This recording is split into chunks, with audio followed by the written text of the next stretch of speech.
What's going on, guys? This is Kaisho. Welcome back. So we are back with another video. On this video, we are going to cover Uncrowned Kings local metagame report, tournament results and decklist previews of topping decks from December 30 to January 7. So a week-long tournament span of topping lists and tournament highlights.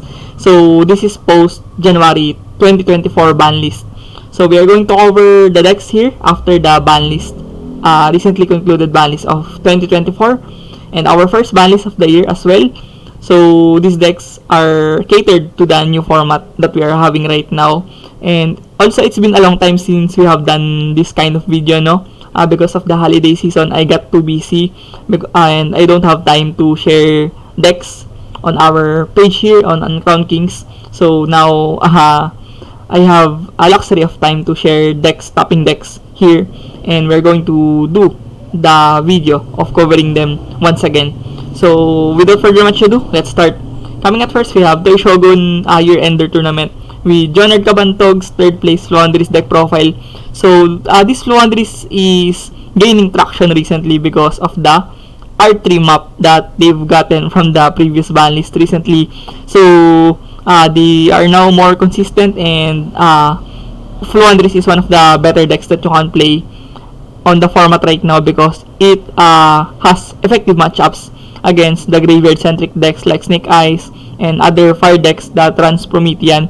Because of Shifter, of course, it is one of the most notable cards on the success of Fluandris on their state year. And also, this decklist of Jonard particularly plays Patchy on the main deck. So it is used to be normal summoned after the effect of Empen, and you can normal summon it, but you need to hard draw this card. But nonetheless, it is very effective on stunning the opponents. And also, Jenard also plays 2 Forbidden Droplet on the side deck. I'm not really a fan of Forbidden Droplet on Fluandris, but Droplet is very effective against Voiceless Voice and Snake Eyes, which relies on negation monsters on their side of the field. So yeah, Fluandris doesn't have really great tools to go second. That's why I really understand why he has to play Droplet on this list. Moving on, we have weekly tournament of Kaido Willis, our community, the Kaido Willis tabletop community. We have Sean Kayano, second place, Voiceless Voice. So this is a pretty standard list of Voiceless Voice. There's nothing too extravagant going on here. Just the usual cards and text on Voiceless Voice with Super Poly, Nibiru, and the standard Maxi and Ash Blossom. It's nothing too spicy, but this deck is very functional. It's one of the few decks that are gaining traction post Phantom Nightmare, and it's been really a solid deck to play on the format. It has a really smooth learning curve.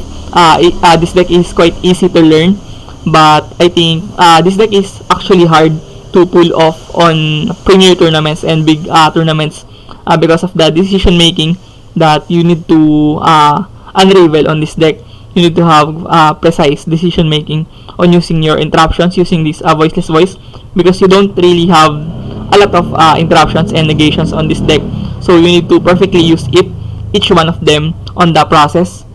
So moving on, we have my Tri Brigade deck profile that won first place on our another weekly local tournament. On that same tournament, I'm playing Tri Brigade on that tournament, and pretty standard list of Tri Brigade, hand trap, pseudo Tri Brigade deck profile of a pure version. The 3 Rescue Cat really is amazing for me, and Forbidden Droplet also made a lot of wonders for me. It is very effective against Voiceless Voice, like I've said earlier, and also the spacious attribute of the deck really complements the format right now, because you have a lot of tools on your deck like Nibiru, Droll, Imperm, that can be very effective on dealing against the variety of decks right now. Because aside from parking Snake Eyes, the format is quite diverse on the latter tiers on the format. The tier 2 below, those decks are quite diverse. We have Purely, Pendulum Magician, Labyrinth, all of those relevant, valid decks on the format are pretty running wild as well on the format. That's why I have to be more thoughtful on dealing against those type of decks. Moving on, we have Toy Shogun year-ender tournament from Kenneth Ponko, champion deck profile of Manadium. So this is the new version of Manadium, because this Manadium doesn't have Calamity anymore, because Calamity got banned on the ban list recently this January. So this is the new version of Manadium that plays this Pater, Barone, and ending up on those monsters more likely, and Appaloosa, I guess. So yeah, this is the negation-oriented Manadium rather than the turn skip Manadium, but he won first place or champion rather on that tournament. So it's really surprising, no, that we can see Manadium still tapping even though they don't have the Calamity anymore. Next, we have Akard Duelist Weekly Tournament Report on December 30 in Indonesia, I assume. So, at first place here, we have, wow, this is really spicy, Unchained Jubel. Yeah. Or, yeah, just running a few cards of Unchained, I guess. Most likely, this is a Jubel version of the deck. Really interesting. I don't really know how this deck functions, but I know that this have good access on playing Super Poly, which can be very strong on the format right now.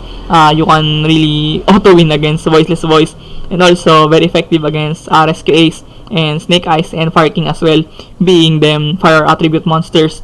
So yeah, this is really spicy from Adam Jubel. It's the first time, I think, that I have seen a Jubel tapping list. And then next we have Sky Striker from Adib. So this list doesn't play the new support, I assume, yeah, the Cyanos and the other new Sky Striker cards. But yeah, I do think that Sky Striker with 3 engage can really do something right now in the format. Even though they are really subpar when going first with Shizuku Pass, most of the time they do have a lot of kits on the deck like Change of Heart, Talent, and Trust that can they rely on breaking boards and supplementing their engine. Next we have Scareclaw. So another interesting list. This plays Kaijus and Rescue Cat. I'm really not too sure about that, but Kaiju can be very good on the format. It contribute problematic monsters, and also it plays the Slumber, which can be very destructive on some rogue decks right now on the format.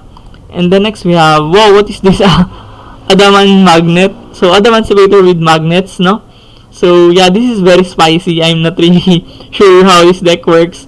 And he has only 12 side deck cards on the top of that, and it's really amusing and surprising, to be honest. I'm lost for words on how he can pilot this deck on this scale of tournament.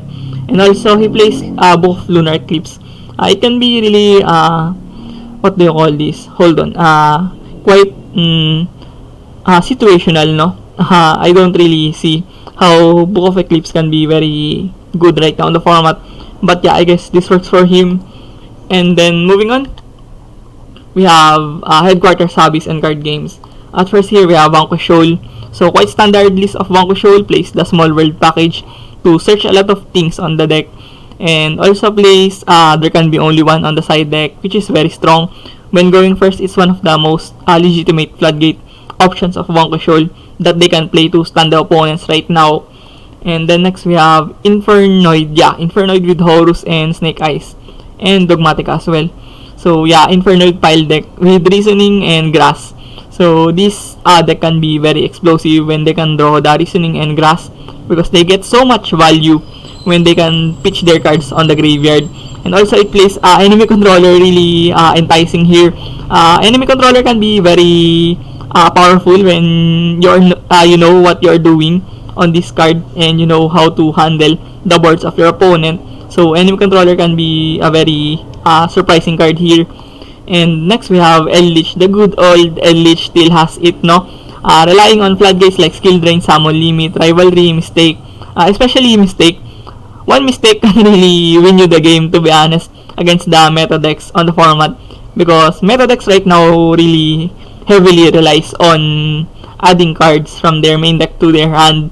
So Mistake is an kind of instant win card against those type of decks.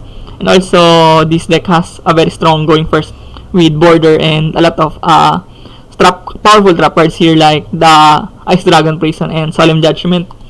And then next we have Fire King with Bonfire, of course. This is the standard list of Fire King. I'm really surprised that he plays Zeus and the Lightwing Gale on the extra deck because the Japanese fighting players have been dropping this package on their extra deck in replacement of other powerful link based monsters on the deck like Nightmare Phoenix and also the second copy of Promethean. But I guess this works for him. And then moving on, we have Osiris Dubilis Yu-Gi-Oh! Community Tournament Report. At first here we have Heroes. So Heroes, this deck also got buff from the Wing Kuribu level 6 that they have gotten from the QCDB, I assume. Yeah, quarter century Duelist build pack something. So yeah, this is a very strong deck when it can go first because it has the Dark Law. When they can set up Dark Law, it's pretty much game over around the graveyard centric decks, and this also has a very strong going second potential with the Droplet and Eclipse on the main deck. This can be very powerful and really explosive when you don't know how to stop this deck from breaking your board. And then next we have Matmech.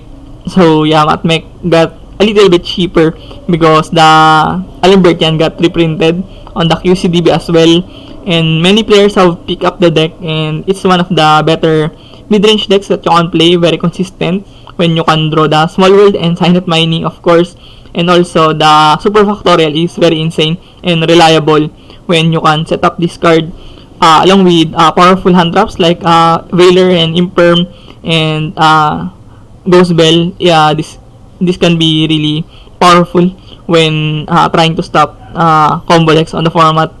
And the next we have Horus Chimera, a staple deck on the metagame. They have been tier 3 at the very least on the previous formats already. So this has been a very solid option right now on the format. And also, this deck can be very consistent, no? You have the Horus package to supplement your already consistent Chimera engine. And also, you have the Frightful package and the Poly to make things more consistent on the deck. So, moving on, we have Paducah Duelist Weekly Special Year-End Tournament of 2023. Another Chimera Horus, but now we have Runic package on the deck. This Runic makes more resilient overall. Runic really adds a lot of flavor on the deck. I think it gives you a different way of achieving things on this deck because it can also turbo out fusion monsters like Moonin, and also you can deck out your opponent when you don't have options to deal against them using this Runic engine. And then next we have Dino. So Dino has been a really staple deck as well on the format. We do have a lot of Dino representations on the recent Road of the King metagame chart. So Dino has been a really solid pick up when the format is still fresh. People doesn't really know what deck to play. That's where Dino comes in. Dino has been reliable since the 2017, no? Imagine how long this deck has been relevant on the metagame. The deck have adopted a lot of shenanigans already from 2017 with the True King, and also now they have fusion monsters on the deck as well. So yeah, Dino has been evolving and they're not extinct like the actual dinos. And next we have Fluandris again. So this time it plays Floodgates and turn skipping cards like the Feather Storm and Anti-Spell on the main deck, and also going second cards like Evenly Match. You can really understand that because Fluandris does have an abysmal going second capacity. That's why you need to consider board breaking cards like Evenly. And also on the side deck, it's really prevalent. He has Dark Ruler No More, Lightning Storms, and also Cosmics and Feather Duster. So yeah, you really need to take care of your going second here on Fluandris. Then moving on, we have Dueling Nexus ranking tournament. At first place here, we have Runic, the good old Runic stand, but it's really different. On this list, I placed Dimension Shifter on the main deck, and also Necro Valley, which can be very powerful against the graveyard oriented metagame right now. And also Vanity's Fiend, I assume, yeah, it plays Vanity's Fiend, and also one Maxi on the main deck only, and the 2 copies of Maxi was on the side deck. And then moving on, we have Sword Soul, another powerful deck and quite underrated one for me as well. because of the fact that you can always rely on Protoss. Protoss is really immense when you can establish this card on your board. Imagine locking out fire on the process and disabling the whole Fire King and Fire Attribute decks or the Fire Nation decks right now on the format. It's a certain thing to be looked at in this Sword Soul. And next we have Unchained, standard version of Unchained, nothing too extravagant. One notable aspect of Unchained is now they have access to Heavy Storm, and Heavy Storm is immense for the deck. It can really get things going for Unchained by popping your own cards. So yeah, this is a very interesting development for the Unchained. And the next we have Salamangreat, another staple and solid deck on tier 3 status on the OCG metagame chart. So this deck also benefited from the Promethean, of course, because they are running the Promethean into gas right now. They are really benefited a lot from this Promethean card. And also, this deck can effectively OTK and can set up a very recognizable, decent board when going first. So, I think those are the factors that make Salamangreat a reliable deck right now. And then, moving on, we have Order of the Duelist in Albay ranking tournament. Coming at first, we have Angela James Vanquishol. So, it plays DD Crow on the main deck. It's really suboptimal for me to play DD Crow right now because there are so much better cards to play and hand traps to play on the main deck, but you need to understand the perspective of playing Vanquishol because you always need to have targets on your hand to reveal for dark attributes and fire and earth. So you need to consider it as well when deck building Vanquishol, and it's really hard, to be honest. Managing Vanquishol is really not for everyone, and you need to have adept knowledge on the deck, and also your deck building must be precise as well. So he plays as well the Bestial Magnamut. So this can be very good against Voiceless Voice. You can banish the Novox on the graveyard. And moving on, we have Mark Steven, we have Purely. So another evergreen deck on the metagame. I think Purely has been relevant on the past 2, 3, 4 formats already, and they're still going on right now this 2024. And I think even though Purely lost some of their key cards, they're still consistent and they can play a lot of hand traps to interrupt their opponent. And Noir is a very powerful card and a tower as well. When you can go first and set up the Noir, it's pretty much game over for the most decks. And next we have Voiceless Voice or Silent Force from Mish Al. So yeah, this is a standard list of Voiceless. It plays Kurikara, no? Most people doesn't really play Kurikara right now, but it can be very effective against a rogue environment where players are just playing rogue. And also, you can really benefit from Kurikara against the Voiceless Voice mirror match because yeah, you contribute the Skull Guardian and Novox or other cards that made their effects on the turn. And then moving on, we have Duelist Diwata ranking tournament. Coming at first, we have another Vanquishol. So, wow, this is very interesting. It plays Snake Eyes and the Diable Star engine on the deck. So, this is not your usual Vanquishol. It has spice on it. And also, the deck is quite combo-ish oriented, no? It plays the Power Tool Dragon and the Savage on the deck along with the Stardust Axel on the extra deck. So, this is very interesting. I think this has more powerful going first capability rather than the usual Vanquishol. But I think you really sacrifice some of your consistency to be able to pull this off on this list. And also the side deck also plays Eradicator.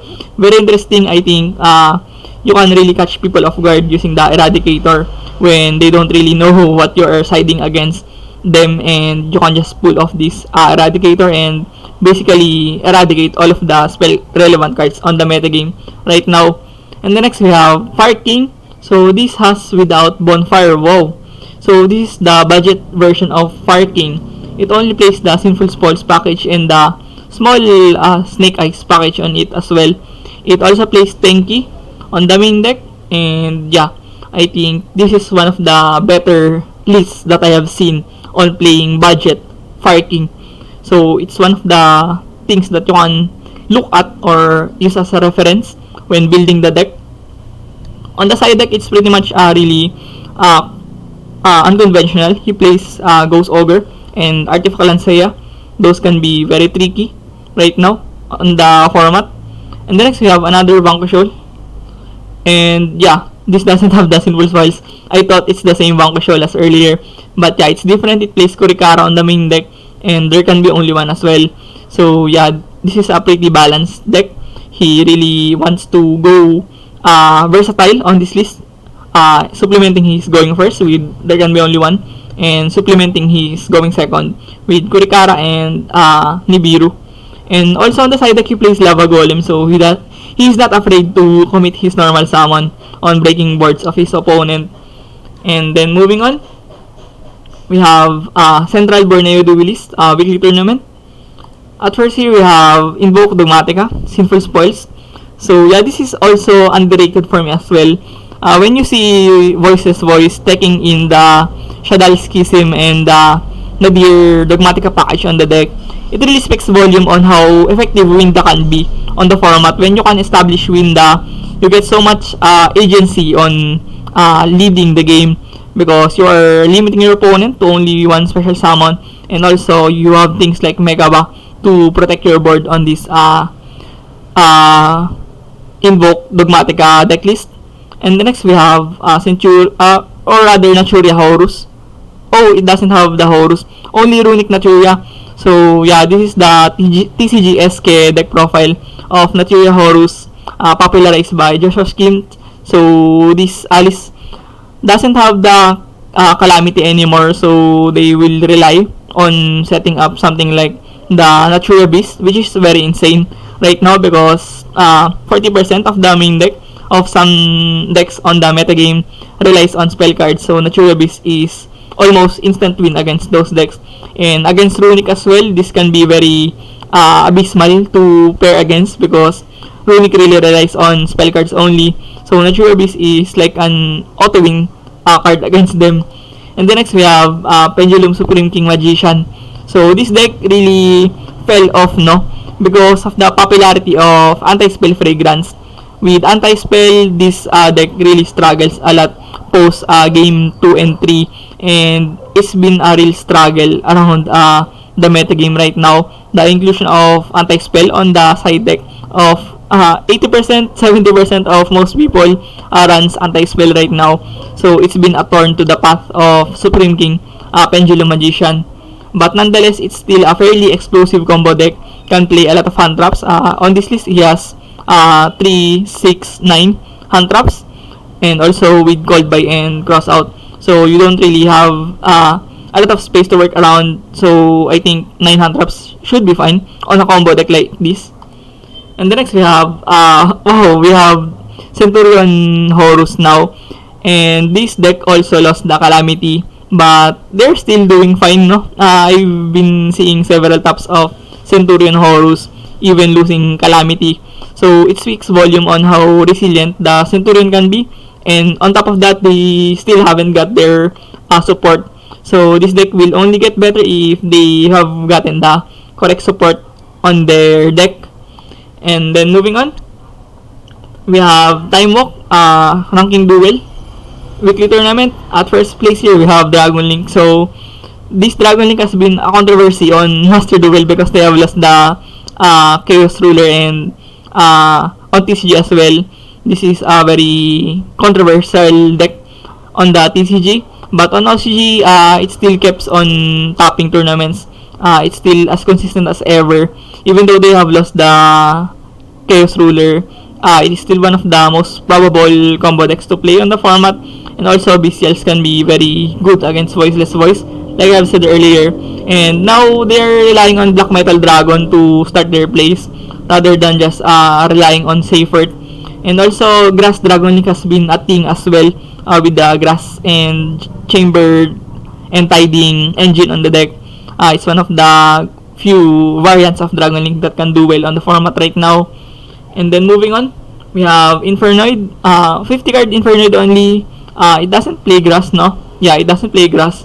Only the Sinful Spoils and Snake Eyes package, to make the deck more powerful. And also one fusion of Chimera on the deck. I think I really don't know how it accomplishes on playthrough on the deck, but yeah, I'm not really sure about that.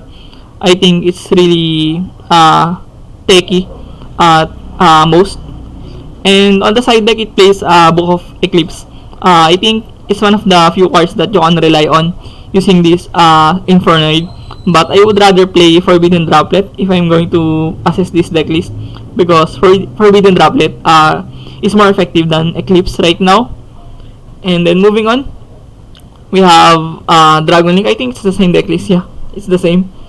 Oh, it's different. Really? It's different. Yeah, it's different from the Dragon Link earlier. So this Dragon Link relies on more hand traps, unlike the other one. So this has 3 Nibiru, 3 Imperm, and 45 card as well. So yeah, I think it's the better version of Dragon Link right now. Even though this deck really has a powerful going first mechanic, you still cannot undermine the struggles of it when getting Maxed. For instance, if you got Maxed on this deck, it's really a hard position to deal with. So you must have cards like Nibiru and Imperm to rely on when you're relying on hand traps to interrupt your opponent. And then moving on, we have Horus Naturia. So this doesn't have Calamity, no? So it relies on something like Blazer Dragon and also the Naturia Beast to set up. Yeah, I think it's really good right now when you can also summon out the Sana Fund. This can be very pivotal on dealing against graveyard oriented decks. And also, the ability to play Lava Golem can be immeasurably good right now, because this deck doesn't really commit their normal summon any at all. So they are free to play Lava Golems and Spear modes that can be very devastating against the format right now. And then moving on, we have Yu-Gi-Oh! Davao, Mindanao ranking tournament. At first, we have Andrew Aguinaldo, Fire King, Snake Eyes, Sinful Spoils. So yeah, standard decks of Snake Eyes, nothing too extravagant. Just the usual version of effective Snake Eyes Fire King deck building. And next we have another Fire King, Snake Eyes, Sinful Spoils. It also plays the same cards. Oh, it has more hand traps. It plays 3 Nib and 3 Wailer and 3 Imperm. So it doesn't have, it has Bonfire. I thought it doesn't have Bonfire.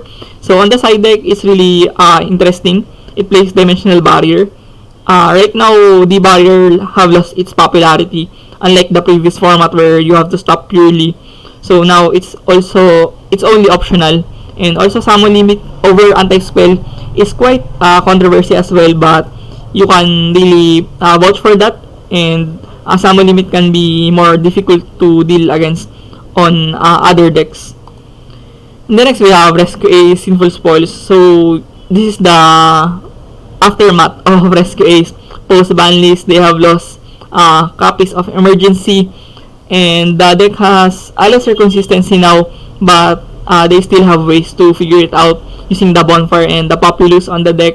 And Rescue Ace Turbulent Set 4 is still very strong until this date. So I think it's still a reliable deck to pick up right now. And then moving on, we have Standard Pile or Meta Beat.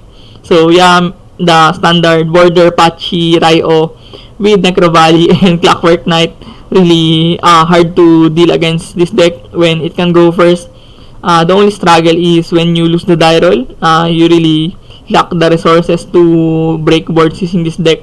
But yeah, that's where the evenly match and the Dark Ruler No More comes out on this list. But nonetheless, I think this list is pretty decent, no? It only plays 2 Demise. I'm not really too sure on why is that. But yeah, it plays Regeki on the main deck. Just for a safety net on losing the die roll. And then next we have a card weekly tournament on January 7. We have Bestial Runic. So this is the more popularized version of Runic now on the TCG from Joshua. That recently won a YCS tournament, if I'm correct, no? So, playing this deck on OCG is really ballsy. With 1 Fountain and 1 Lubellion, I think it's really a gamble to play this deck.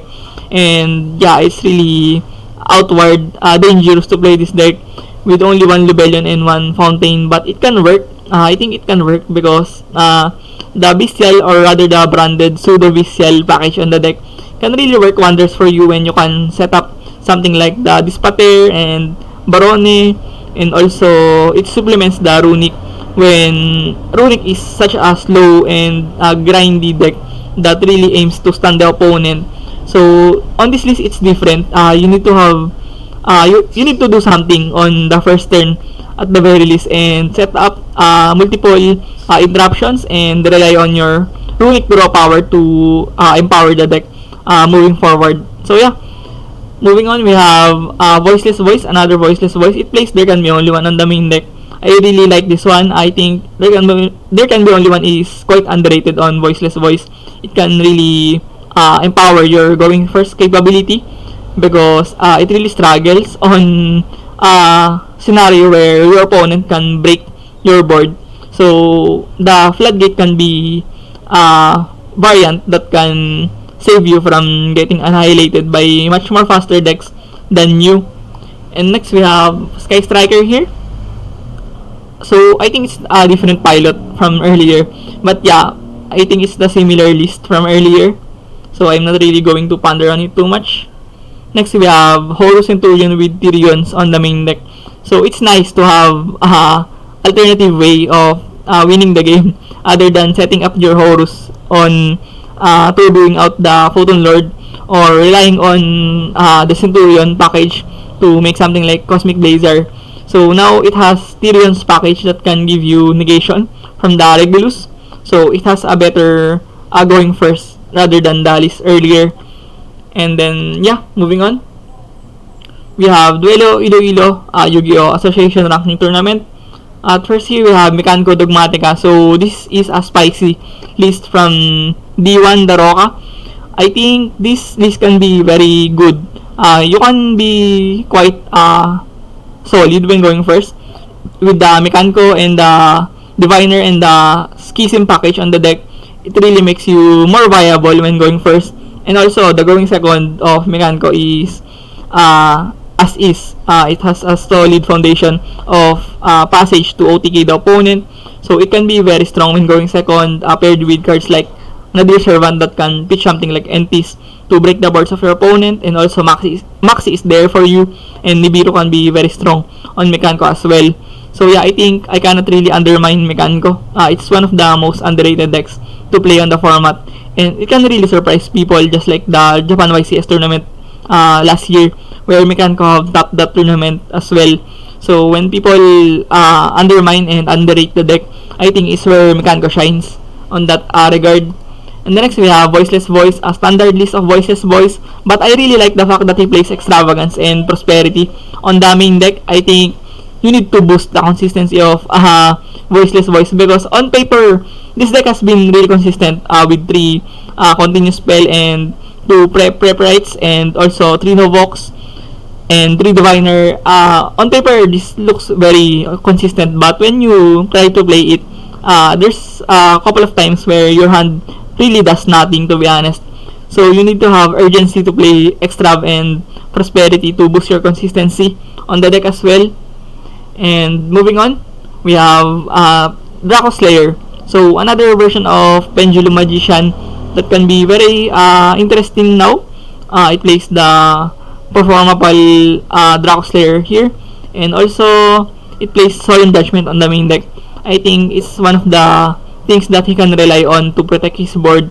And also the Secret Village of Spellcasters can really wreck a lot of meta decks on the format right now, especially Fire Kings, all of those Snake Eyes, all of those relevant tier 1 decks on the format relies on spell cards. So yeah, it's a really powerful card on this list. And also it plays Red Reboot, no? I think it's urgency to play Red Reboot to eradicate the anti-spell, but I would prefer Pancrataps on this list, because I don't think that Red Reboot can be very handful on the game 3. It really scares me off when you're losing half of your life points just to out the anti-spell on this list. And the next we have, wow, a very spicy list here from Earl Andrew Camara.